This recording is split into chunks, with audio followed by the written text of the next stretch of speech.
آپ سمجھتے ہیں کہ صرف جھوٹ بولنا گناہ ہے، صرف بد نظری گناہ ہے، صرف زنا اور چوری گناہ ہے، اور آپ یہ نہیں جانتے کہ قرآن کو نہ سمجھنے کی کوشش کرنا یا سمجھنے کی کوشش نہ کرنا یہ ان سارے گناہوں سے بڑا گناہ ہے۔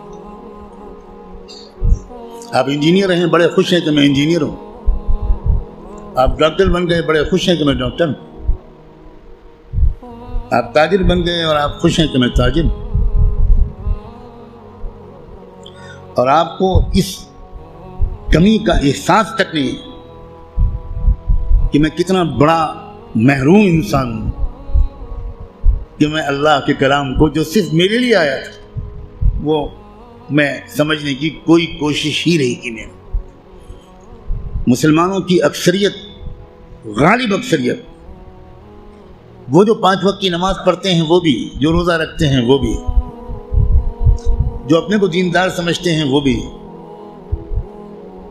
جو کچھ دینی کام بھی کرتے ہیں وہ بھی، اس بڑے گناہ میں تقریباً سب شریک ہیں کہ وہ قرآن مجید کو سمجھنے کی کوئی کوشش نہیں کرتے اور قرآن مجید کو نہ سمجھنے کو گناہ نہیں سمجھتے یا سمجھنے کی کوشش نہ کرنے کو گناہ نہیں سمجھتے۔ تو آپ قرآن مجید کو سمجھنے کی کوشش فرض عین سمجھیں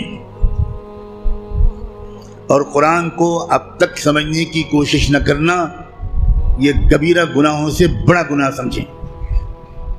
اور رمضان کا مہینہ جو گناہوں سے توبہ کرنے اور معافی مانگنے کا مہینہ ہے، اس میں سب سے زیادہ اس گناہ سے توبہ کریں۔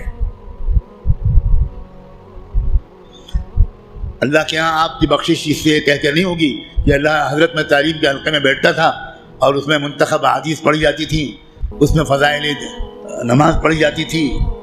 یہ منتخب احادیث اور فضائل نماز اس لیے پڑھی جاتی ہے تاکہ قرآن پڑھنے کا، سمجھنے کا شوق پیدا ہو۔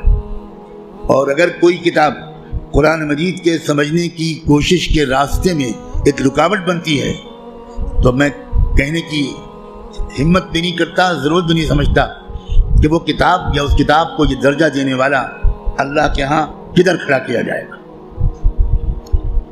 رسول اللہ یہ شکایت کریں گے قیامت کے دن، یہ سن لیجیے، یہ قرآن میں آیا ہے، اور شکایت کیا کریں گے؟ یہ نہیں کہیں گے کہ ان کی ٹوپی 4 کونوں کی نہیں ہوتی تھی، یہ شکایت نہیں کریں گے رسول اللہ مسلمانوں کی جن کی داڑھی چھوٹی تھی۔ رسول اللہ شکایت کیا کریں گے کہ اللہ یہ ہے میری قوم جس نے قرآن کو چھوڑ دیا تھا۔ آپ جس کی شفاعت کی دعائیں کر رہے ہیں وہی آپ کے خلاف اللہ کی عدالت میں مقدمہ دائر کرے گا۔ ہماری عورتیں 100% تقریباً قرآن مجید کو ٹھیک سے شاید پڑھ بھی نہیں پاتی، سمجھنا تو بہت دور کی بات ہے۔ ہم نے کبھی فکر ہی نہیں کی کیا ہو گیا، مجھے کچھ سمجھ میں نہیں آتا۔ قرآن صرف تلاوت کے لیے نہیں آیا ہے۔ اول تو کتنے لوگ سال بھر تلاوت کرتے ہیں وہ آپ خود جانتے ہیں، لیکن میں کہتا ہوں اگر آپ سال کے روزانہ تلاوت بھی کرتے ہیں تو ایک بہت نیک کام آپ ضرور کرتے ہیں، لیکن قرآن کا حق صرف تلاوت سے ادا نہیں ہوگا۔ آپ کے دوست کا خط آپ کے پاس آئے، آپ کی ماں اپنا خط لکھے، آپ دور کہیں رہتے اور ماں آپ کو خط بھیجے، آپ خالی اس خط کو روزانہ پڑھ لیا کریں گے بس؟ اور دوست یا ماں اگر آپ سے کوئی مطالبہ کرتی ہے تو آپ اس پر عمل نہیں کریں گے؟ یہی سلوک ہم قرآن کے ساتھ کر رہے ہیں۔ قرآن کیا ہے؟ اللہ کے خطوط کا مجموعہ ہے، لیکن ہم کو کچھ خبر نہیں کہ اللہ نے ہم کو خط میں کیا لکھا ہے۔ آپ کا دوست آپ کو خط لکھے اور آپ اس کو سمجھ نہ پائیں، آپ چین سے سوئیں گے؟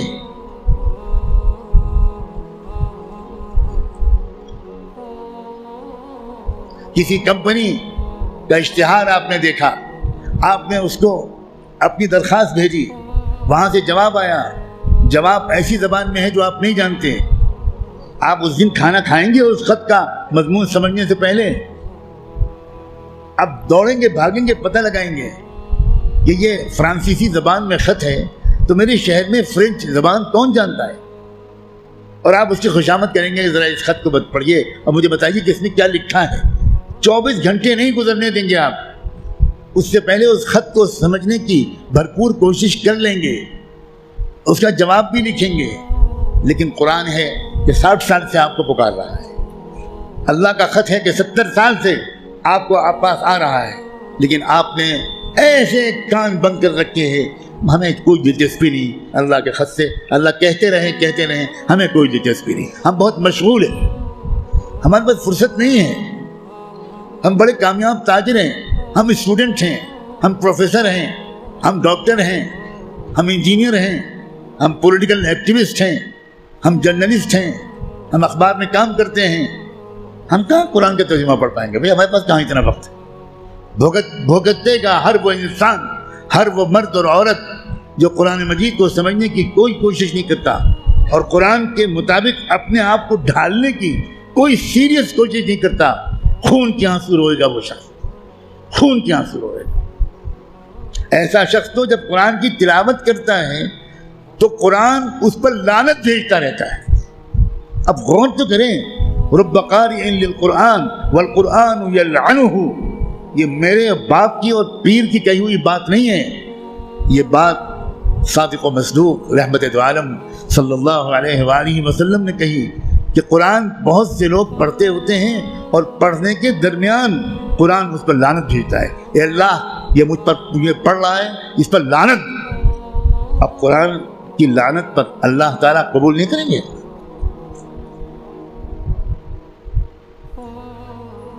جو توہین قرآن کی ہم نے کی ہے، جو بے عزتی قرآن کی ہم نے کی ہے، اس کے حساب سے ابھی مسلمانوں کی اتنی پٹائی نہیں ہوئی جتنی ہونی چاہیے۔